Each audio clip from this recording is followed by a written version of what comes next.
اعوذ باللہ من الشیطان الرجیم، بسم اللہ الرحمن الرحیم۔ میری محترم ماں اور پیاری بہنوں، السلام علیکم۔ آج ہم تلاوت کریں گے اپنے اگلے سبق کا، جو کہ آیت نمبر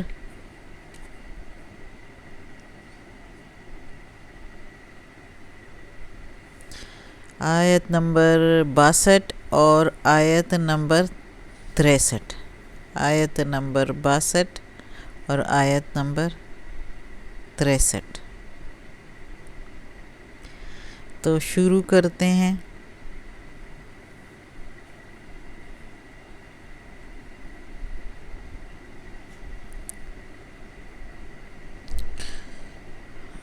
اعوذ باللہ من الشیطان الرجیم، بسم اللہ الرحمن الرحیم۔ ان الذین، بے شک جو، آمنو، ایمان لائے، بے شک وہ لوگ جو ایمان لائے، والذین، وہ جو یہودی ہو، والنصارى یا عیسائی ہو، والصابئین یا صابئین میں سے ہو، من آمنا، جو کوئی ایمان لائے،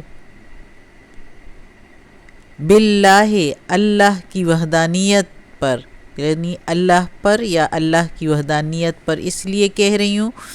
کہ اللہ کو تو سارے فرقے مانگتے ہیں، جیسے کہ مذاہب والے، جیسے یہودی بھی مانتے ہیں، عیسائی بھی مانتے ہیں، مشرکین بھی اللہ اوپر والا اکثر کہتے ہیں، اوپر والے کی مرضی، لیکن ساتھ شریک ٹھہراتے ہیں، تو اس کی وجہ سے ان کے مذاہب جو ہے وہ دوسرے ہو گئے۔ جیسے کہ یہودی جو ہے وہ ساتھ جو ہے عزیر علیہ السلام کو اللہ کا بیٹا کہتے ہیں، نعوذ باللہ۔ عیسائی جو ہے وہ عیسیٰ علیہ السلام کو، نعوذ باللہ، اور بی بی مریم کو ساتھ، اور جو مشرکین ہیں وہ بتوں کو ساتھ پوجتے ہیں۔ تو اس وجہ سے، تو اس لیے ہم کہیں گے کہ جو ایمان لائیں اللہ کی وحدانیت پر، یعنی اللہ کو، اکیلا اللہ کو مانیں، والیوم الآخر، اور آخرت کے دن کی ملاقات پر۔ یعنی یہ مشرکین اکثر کہتے ہیں کہ ایسے بھی کوئی ہو سکتا ہے کہ مردہ ہو کے ہڈیاں اور گوشت جو ہے وہ مٹی بن جائے اور پھر دوبارہ اٹھیں، یعنی وہ یقین نہیں کرتے کہ آخرت میں دوبارہ ملیں، تو اللہ تعالیٰ سے ملاقات ہوگی، دوبارہ اٹھائے جائیں گے۔ تو اس لیے کہتے ہیں کہ آخرت کے دن کی ملاقات پر، ادھر ملاقات کے لیے کچھ نہیں ہے، لیکن آخرت کے دن پر، یعنی تو آخرت کے دن کے ملاقات پر، وعمل، اور عمل کرے، صالحاً، نیک، اچھے صالح اعمال، فلہم، پس ان کے لیے، بس لہم، ان کے لیے، اجرہم، اجر ہے ان کے لیے، عند، پاس، ربہم، ان کے رب کے پاس، ہم، ان کے رب، ولا خوف، اور نہ ہوگا خوف، علیہم، ان پر، ولا، اور نہ، ہم، ان پر، یحزنون، وہ رسوا ہوں گے، اور نہ ہی وہ رسوا ہوں گے۔ اب اس آیت میں اللہ تعالیٰ فرما رہا ہے کہ بے شک وہ لوگ جو ایمان لائے، چاہے وہ یہودی ہو، عیسائی ہو، نصارہ عیسائی کو کہتے ہیں، ہادو یہودیوں کو کہتے ہیں، یا بنی اسرائیل، یہودی، ہادو، یہ ایک ہی مطلب لیا جاتا ہے۔ والنصارى عیسائی، والصابئین صابئین۔ تو اللہ تعالیٰ کہتا ہے کہ بے شک وہ لوگ جو ایمان لائے، وہ چاہے یہودی ہو، نصارہ ہو، صابئین ہو، یا جو کوئی بھی ہو، وہ اللہ کی وحدانیت پر اور آخرت کے دن کے ملاقات پر، کہ دوبارہ اٹھائے جائیں گے، حساب کتاب ہوگا، اس پر ایمان لائے، نیک عمل کریں، پھر وہ نیک عمل کریں تب، یہ نہیں کہ ایمان لائے اور عمل نہ کریں، تو ان کے لیے اجر ہے اپنے رب کے پاس، اچھا اجر، ثواب، یعنی جنت۔ ان پر نہ خوف ہوگا اس دن کہ ہمارے ساتھ کیا ہوگا، اس دن تو سب پر خوف طاری ہوگا، لیکن جنہوں نے نیک اعمال کیے ہوں گے ان کا خوف اللہ ختم کر دیں گے، اور نہ ہی وہ رسوا ہوں گے، یعنی جب دوزخ کی طرف گھسیٹے جائیں گے تو وہ تو رسوائی ہوگی، اور جب جنت کی طرف جائیں گے تو رسوائی نہیں ہوگی۔ تو اب اس آیت میں اللہ تعالیٰ کہہ رہا ہے کہ یہ ایمان لانا جو ہے یہ صرف کسی ایک خاص فرقے کے لیے نہیں ہے کہ میں نے کسی ایک خاص فرقے کے لیے، کہ عرب والوں کے لیے یا صرف مکہ والوں کے لیے، بلکہ کوئی بھی، چاہے وہ یہودی ہو، وہ عیسائی ہو، وہ صابئین ہو۔ اچھا، یہودی اور عیسائی تو عام سارے جانتے ہیں، لیکن صابئین وہ لوگ ہوتے ہیں جنہوں نے سارے مذاہب سے جو کچھ اچھا سمجھتے تھے اپنے لیے تو وہ لیا ہے، جیسے کہ یہ ابراہیم علیہ السلام کو مانتے ہیں، کتاب جو ہے یہ زبور کو پڑھتے ہیں، اور قبلہ جو ہے کعبہ کو مانتے ہیں، اور فرشتوں کو کی بھی پرستش کرتے ہیں صابئین جو ہے۔ تو اللہ تعالیٰ کہتا ہے کہ ان میں سے کوئی بھی ایمان لائے، یعنی صحیح ایمان لائے، یہ نہیں کہ یہودی جو اس طرح ساتھ عزیر علیہ السلام کو، نصارہ جو ہے وہ عیسیٰ علیہ السلام کو، اور صابئین جو فرشتوں کی پرستش کرتے ہیں، یہ نہیں، یہ چیزوں کو چھوڑ کے اونلی صرف اللہ کی وحدانیت پر ایمان لائے اور آخرت پر یقین لائے اور نیک عمل کرے، تو ان کے لیے اپنے رب کے پاس اچھا اجر ہے۔ اچھا اجر یعنی جنت تیار کی گئی ہے، اور ان پر نہ کوئی خوف ہوگا پھر، اور نہ کوئی رسوائی ہوگی۔ اب اگلا یہی یہودیوں کے بارے میں یہ آیت بھی ہے، وَإِذْ أَخَذْنَا، اور جب ہم نے، وَإِذْ أَخَذْنَا، اور جب وہ، اور اذ جب، اخذنا پکڑا، نہ ہم نے، اور جب ہم نے پکڑا میثاقکم، عہد تم سے،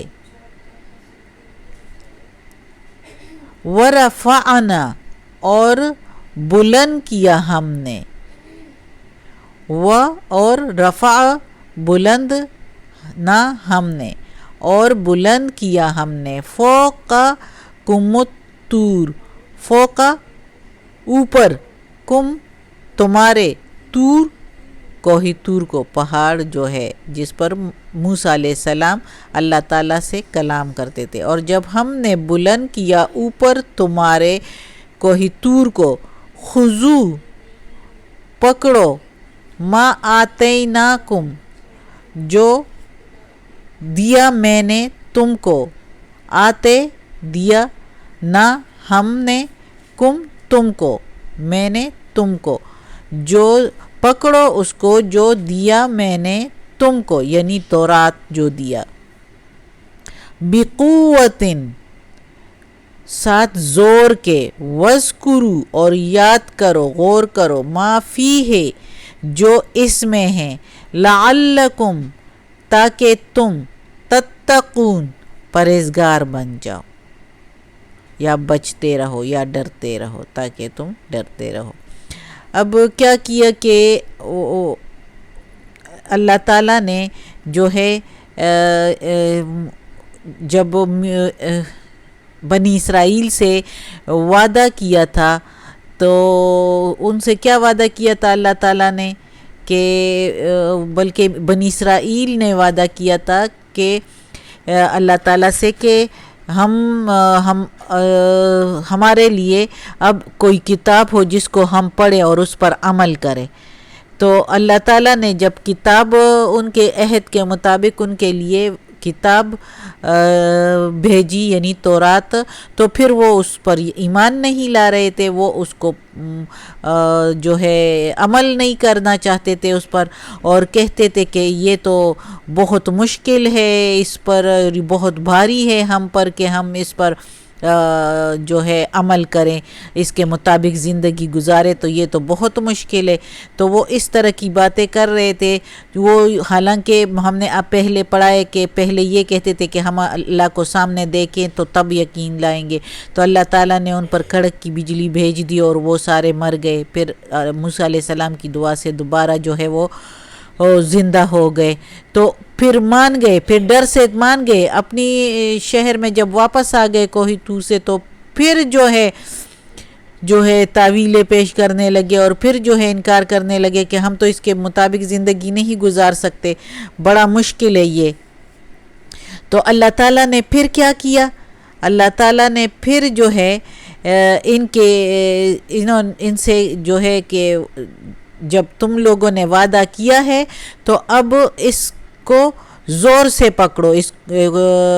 کو تورات پر اب تم لوگوں نے عمل کرنا ہے،